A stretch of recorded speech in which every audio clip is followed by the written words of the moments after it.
Selamat datang di Cuan Community dan IHSG hari ini menguat 1,8%, tutup di 6665,04. Oke sih. Dan apalagi kalau dalam waktu dekat ke depan ini IHSG berhasil naik ke atas 6683, makin besar peluang IHSG untuk ke 6800 atau bahkan 6900 atau bahkan ke 7000. Mudah-mudahan sih ya. Yang jelas ketika IHSG berhasil ke atas 6900 berarti retracement dimulai, retracement yang lebih enak dan makin besar peluangnya untuk ke atas nih. Area order blocknya masih di atas sih. Ini udah dites belum ya? Oh ini nih 7038, ya itulah. Di atasnya lagi baru ada di 7230-an. Itu sih kurang lebih seperti itu. Dan seperti yang kita bahas kemarin, kalau BCA hari ini RUPS tadi sudah memutuskan bahwa akan bagi dividen sebesar 300 perak per lembar saham dan ada perombakan direksi ya. Jadi kalau dividen per lembar 300 perak finalnya ya, dikurangi interim yang udah dibagiin kemarin 50 perak, berarti sisa 250-an lah ya. Dengan harga BBCA hari ini di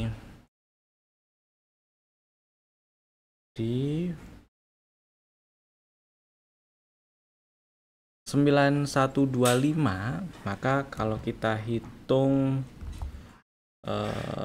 yieldnya ya, yieldnya sih kecil jadinya ya, yieldnya jadi berapa nih, 250 mana nih,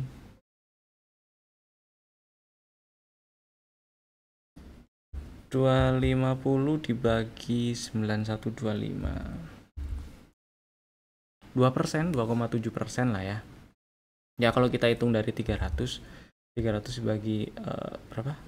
9125, 3%. Anggap aja 2,7% lah. Jadi pertanyaannya, apakah BCA layak untuk dibeli sekarang?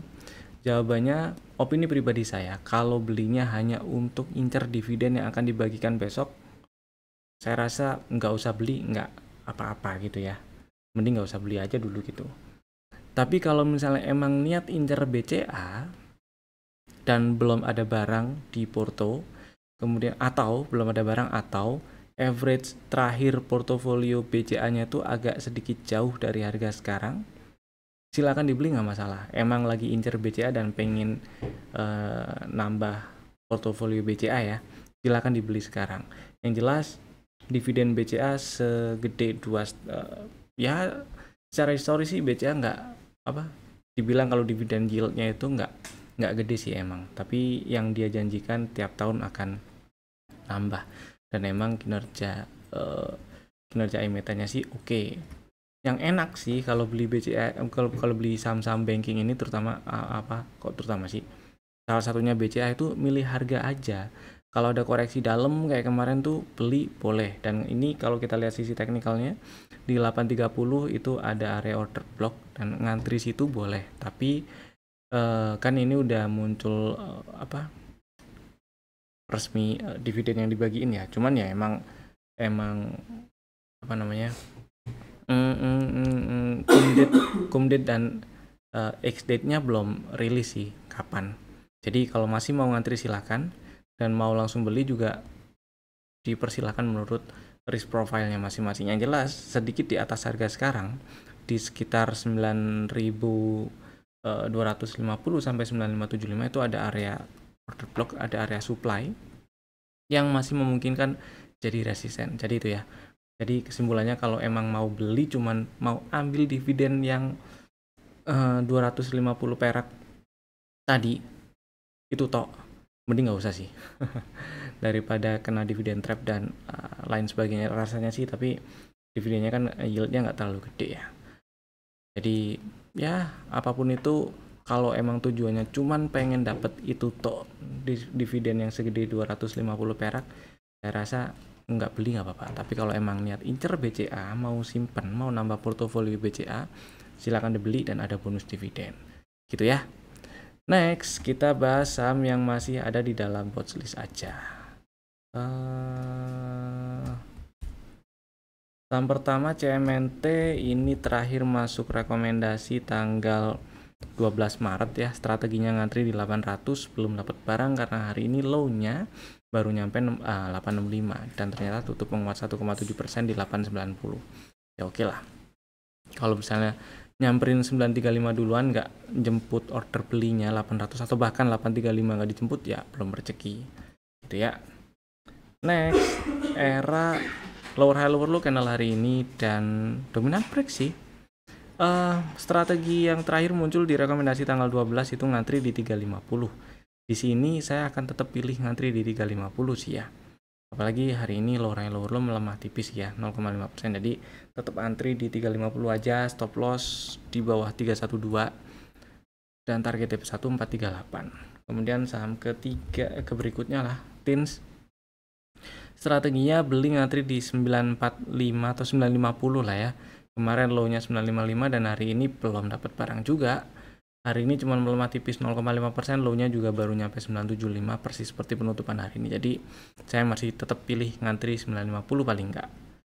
Karena stop loss-nya di bawah 880. Dan yang berikutnya ADMR hari ini enggak melemah sih, tutup persis sama seperti hari kemarin dan lower apa sidebar ini si ADMR. Lower low sih ya. Dan strategi kemarin itu beli ngantri di 780, jadi saya masih tetap pilih ngantri 780 karena risiko atau stop lossnya di bawah 705 biar nggak terlalu gede aja. Lanjut ada PSAB yang harusnya udah punya barang dan hari ini tutup di 246. Jadi buat yang belum punya barang, minat beli PSAB besok bisa langsung dibeli. Ada sinyal BW juga nih hari ini. Jadi besok bisa langsung beli 246 boleh. Atau dibagi 2, 246 dan 224. Stop loss sama-sama di bawah 206 gitu ya. Target TP1 332. Kemudian yang berikutnya ada GJTL. Si GJTL ini hari ini menguat 1,9%, tutup di 1065 ya, higher low candlenya. Ya ini masih bisa di hold ya. Kemarin udah dapat barang di 1040, selama nggak turun dan tutup di 1000 atau lebih bawah masih aman simpan. Mudah-mudahan lancar ke target TP1 di 1120. Buat yang belum punya barang dan minat, saya masih tetap pilih area belinya di 1040 dan 1022. 1022 lagi. 1020 supaya nggak terlalu gede risikonya. Next ada Jasa Marga yang hari ini ternyata menguat. Ternyata turunnya kemarin cuma ngambil level pullback di 3760 dan hari ini menguat 4%, tutup di 3910, hampir sampai ke target TP1 3960 3970 lah ya. Hari ini di 3940 ya. Ya udah sih, kalau misalnya belum dapat barang harganya udah naik ya belum rezeki aja ya. Ini sih fraktal di sini udah pindah di atas, cuman masih ruwet, masih downtrend. Memang akan lebih enak kalau si Jasa Marga ini berhasil naik ke atas 4180. Nah, inducement diambil, retracement dimulai dan ada peluang naik lebih tinggi gitu sih. Terus yang berikutnya ada Cepin yang juga hari ini menguat 1,2%. Harusnya udah dapat barang minimal di 4480 dan waktu ke area 4300-an udah disebut juga, udah diingetin juga boleh dibeli sih ya. Jadi buat yang belum punya barang karena ini masih di area beli, besok boleh dibeli di 4360. Stop loss kalau close di bawah 4170. Target TP1 5170. Nah, sebelum saya lanjut bahas saham yang di request, saya mau kasih info dulu. Kalau besok hari Sabtu tanggal 15 Maret 2025 kami mengadakan pre-class workshop SMC Vibo Cuan. Pre-classnya gratis. Link pendaftarannya bit.ly/daftar pre-class gandeng semua, S-nya 2, ada di deskripsi di bawah juga. Atau kalau nonton video ini atau nonton YouTube ini di PC atau TV, langsung scan aja barcode di situ ya. Akan langsung diarahkan ke link pendaftaran. Terus oke, lanjut saham yang di apa namanya di request. Sekarang kita geser bahas saham yang di request, ada di kolom komen. ada beberapa. Yang pertama Breeze. Nah ini ceritanya Breeze-nya kemarin kenapa nggak diikutin dibahas juga waktu bahas dividen bank-bank BUMN plus 1 BCA dan BTPS. Alasannya karena belum ada info sih, maksudnya info resminya ya, berapa dividen yang akan dibagikan. Tapi yang jelas Breeze ini masih masuk ke watchlist saya khususnya, karena kalau kita lihat strukturnya ini masih uptrend, low valid di 2090 dan belum di breakdown. Kemudian saya masih tetap pilih sementara ini saya masih tetap pilih ngantri di 2250 atau 2170, setidaknya 2340 lah. Tapi tetap saya lebih pilih 2250 nya sih, kecuali di area-area harga sekarang ini ada setup yang bisa saya pakai untuk bikin strategi trading, ya bisa dipakai. Ini sih udah ada sinyal BOE ya. Kalau udah gatel pengen beli Breeze karena udah muncul sinyal BOE misalnya, mau beli silahkan, stop lossnya di bawah 2430. Kalau close di bawah 2430 ya exit aja dulu dan ngantri atau nunggu di 2250 gitu paling ya. Dan targetnya juga saya nggak incar terlalu banyak dulu. Di sini ada order block di 2980 3000-an. Terus ini ada double Marubozu yang masih bisa jadi resisten juga ya di 2870-an. Jadi area-area itu dulu targetnya. Kalau misalnya mau beli Breeze sekarang juga. Gitu ya. Lanjut sekarang saham berikutnya yang di request ada INKP. Kalau si INKP strukturnya dia turun, masih downtrend. Kemudian belum ada setup yang enak. Dan industrinya masih di atas pula, masih di 6475. Dia baru ada setup yang tanda kutip enak gitu ya. Kalau setidaknya tutup di atas 6350 ya, naik ke atas 6475 lah. Itu sih. Sekarang jadi saya pilih wait and see dulu kalau INKP. Di bawahnya ini memang dekat area-area demand, dekat area support. Kalau kita geser ke weekly atau daily ya. Nah, ini ada area order block di situ. Cuman belum disamperin. Jadi karena belum ada tanda rebound, belum ada setup, ini masih ada peluang ke sana nah. Karena strukturnya juga masih turun ya, masih ada peluang ke 4200. Jadi saya pilih wait and see. Wait and see-nya itu nggak ngambang. Wait and see-nya skenario pertama nunggu di 4200 dulu, atau kalau mau langsung ngantri ya 4200 paling nggak. Atau kalau ada setup di sini baru bikin strategi. Sekarang nonton gitu.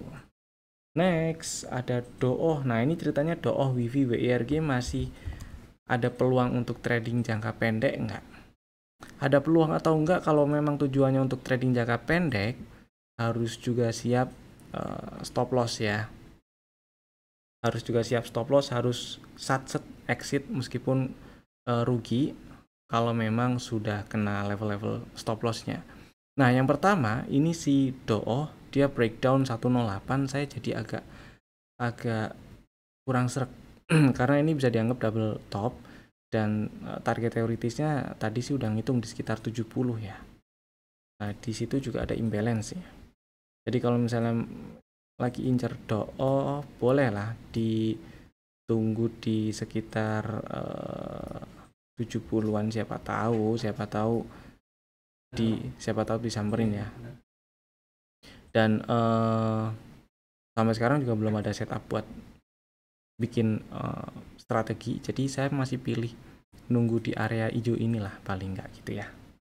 Mudah-mudahan menjawab. Kemudian si Wifi ini hitungannya order blocknya di sini sih udah ditembus ya, tapi level pullbacknya level pullbacknya bukan pullback yang jadi penentu, karena pullback penentunya yang jadi inducement di 204 dan udah ditembus, berarti retracement dimulai. Ada peluang turun lebih dalam, dan karena 1705 udah ditembus, apalagi kalau sampai turun ke bawah 1540 berarti ngincernya di 1400 aja, karena situ order blocknya ini 1400 1365 itu sih ya. Kemudian kalau WIRG, nah ini masih agak mending. Kenapa agak mending? Karena ya ini memang ada rejection setelah ngetes area, anggap aja area supply yang masih direspon jadi resisten ya, sekitar 155-160 itu. Kemudian dia turun, ini ada area gap yang masih jadi support, pernah jadi support 1, 2, dan 3, 4. Oke. Hari ini masih jadi support, candlenya sih hijau kecil ya. Ada sinyal POW. Jadi buat yang minat beli WIRG, ya stop lossnya kalau close di bawah 96 itu sih. Lebih enak itu kalau besok candlenya hijau, apalagi naik ke atas 106, tutupan di atas 106, wah itu enak. Itu sih. Dipantau boleh nih WIRG. Kalau misalnya buat mau dipakai buat fast trade, copet-copet gitu, stop lossnya di bawah 96 aja. Gitu ya. Mudah-mudahan menjawab. Sekarang kita lanjut ke rekomendasi saham untuk besok hari Kamis 13 Maret 2025. Jadi ini ada 3 saham lagi, Bapak Ibu bisa masukin ke dalam watchlist jika belum ada dan bisa langsung bikin ordernya sekarang juga menggunakan fitur smart order tentunya. Saham pertama ada Cleo. Si Cleo ceritanya ada setup itu udah dari tahun kemarin sih, September tahun lalu. Kemudian udah nyamperin pre-entry dan nyampe target TP2, kemudian ada rejection, turunnya sampai ke level entry. Dan hari ini menguat 2,2%, tutup di 1155. Jadi ini ceritanya ada sinyal POW. Buat yang minat beli Cleo, masih bisa dibeli di 1155 karena hitungannya masih di area beli. Stop lossnya kalau close di bawah 1090 dan target TP1 di 1375. Itu ya. Saham kedua ICBP. Oke, ICBP kali ini masuk. Kenapa? Karena yang pertama struktur eksternal ini masih uptrend, low valid di 9600. Kemudian saham lagi. Alasan kedua, dia turun udah ambil inducement, retracement dimulai, dan di sini ini ada setup sebenarnya. Candle merah terakhir waktu turun, candle hijau, ini doji merah. Nah, intinya kalau misalnya kita ganti view-nya ke line chart, nah ini udah ada zigzag higher high dan higher low. Itu ya. Jadi strateginya ICBP besok belinya ngantri aja. Buat yang minat beli ICBP ngantri di 10.575 atau 10.600 boleh lah. Stop lossnya di bawah 10.200 dan targetnya nggak terlalu banyak dulu ya. 11.425, 11.450 area itu dulu lah. Kemudian saham yang ketiga ada MSIN. Nah, sebenarnya MSIN ini udah dari beberapa hari yang lalu ada setup sih. Bukan beberapa hari yang lalu, malah di bulan Februari akhir-akhir yaitu ada setup. Kemudian kemarin itu nyamperin level entry di 580 lah ya, 580, 585. Dan hari ini menguat 14,8%, tutup di 660. Akhir-akhir candlenya ada sinyal POW. Nah, ini masih dekat dengan area pre-entry-nya di 640. Jadi buat yang minat beli MSIN, strateginya boleh dibagi dua order belinya di 640 dan 580. Stop lossnya di bawah 530. Jadi kenapa dibagi dua? Karena ini agak lebar ternyata range-nya, supaya nggak terlalu banyak risikonya atau cut loss-nya, dibagi dua aja di 580 dan 580 gitu ya. Stop lossnya di bawah 530 dan target TP1 masih di 885 itu. Dan itu tadi 3 saham pilihan kami. Bapak Ibu bisa langsung bikin ordernya sekarang juga jika berminat beli gitu ya. Jangan lupa tekan tombol jempol ke atas dan sebar video ini ke teman-teman yang lainnya jika Bapak Ibu merasa bermanfaat dan supaya manfaatnya jadi lebih merata. Terima kasih telah tonton video ini dari awal sampai selesai. Saya Evan, sampai jumpa lagi di video kami berikutnya. Dadah.